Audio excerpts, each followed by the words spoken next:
So I got out my generator this year, pre-hurricane season.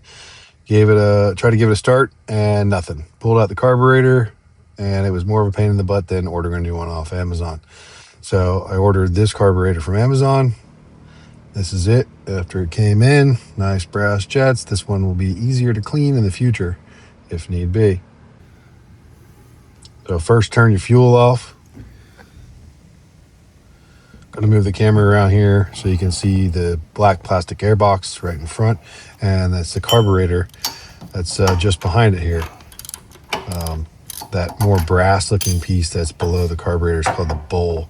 It's got a little screw on the bottom of it here that I'm going to take off so we can drain the fuel out of it into this glass jar that I got most of the gas in.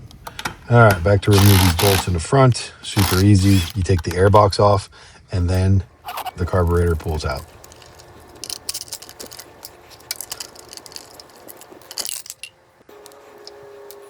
All right.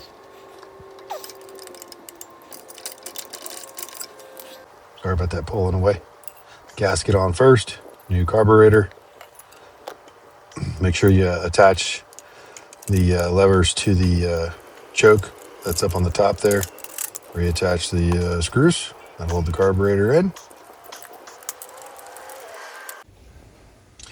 Let's give her a shot.